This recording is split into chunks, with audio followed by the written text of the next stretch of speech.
Voilà ma vidéo de mise à jour pour l'indice parisien. Eh bien, magnifique séance de chute aujourd'hui, puisque sur la lancée d'hier, eh bien, nous avons traversé, perforé et clôturé en dessous de l'oblique bleu. Et si vous comparez ce graphe à celui d'hier, vous verrez que c'est l'objectif baissier qui était l'horizontale vers 3348 qui a été atteint. Donc bravo à ceux qui ont parié pour la baisse. Maintenant, il y a beaucoup de choses à dire ce soir. Tout d'abord, au niveau des indicateurs techniques, c'est l'horreur. Le MACD passe sous son signal est clairement négatif. Le stochastique attaque sa zone de survente puisqu'il est inférieur à 20. J'ai fait une vidéo là-dessus. Le momentum s'enfonce également en territoire négatif. Voilà pour lui. La M7 et la M20 sont décroissantes, ce qui veut dire que ce sont maintenant des résistances à la hausse.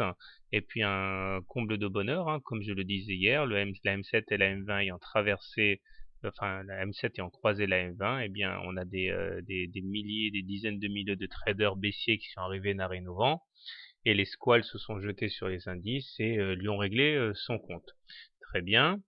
On voit que la fourchette d'Andrews noire continue à faire des miracles, hein, puisque étant donné que nous sommes toujours à l'intérieur, eh bien la médiane continue à aiguiser les appétits baissiers et à attirer les traders. On voit d'ailleurs qu'aujourd'hui ça a pris fin pile poil sur la conjonction médiane Bollinger inférieur.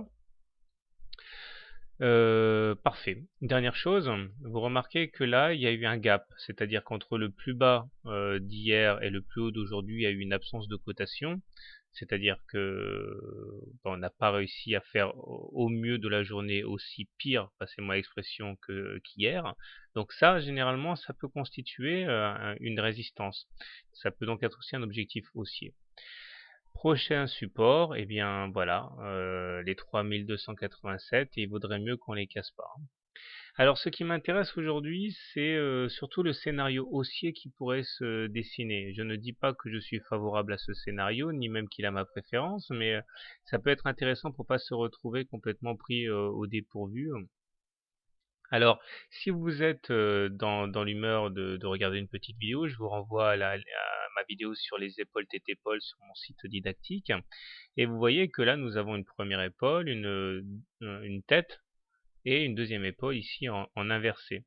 Alors vous savez très très bien que ça donnerait comme objectif dans un premier temps un retour sur la ligne de coup qui serait les 3774. Mais maintenant, il faut bien savoir que pour l'instant ce n'est qu'une hypothèse, mais si demain et après-demain on refusait d'aller plus bas qu'aujourd'hui, eh bien on pourrait se demander si on ne nous prépare pas une épaule tête épaule inversée. À suivre donc. Donc, pour faire simple, si vous êtes haussier sur le CAC, ben moi je vous engage justement à acheter les niveaux actuels, mettre un stop loss en cas de dépassement des plus bas du jour, c'est-à-dire sous les 3318 à peu près, stop loss à ce niveau.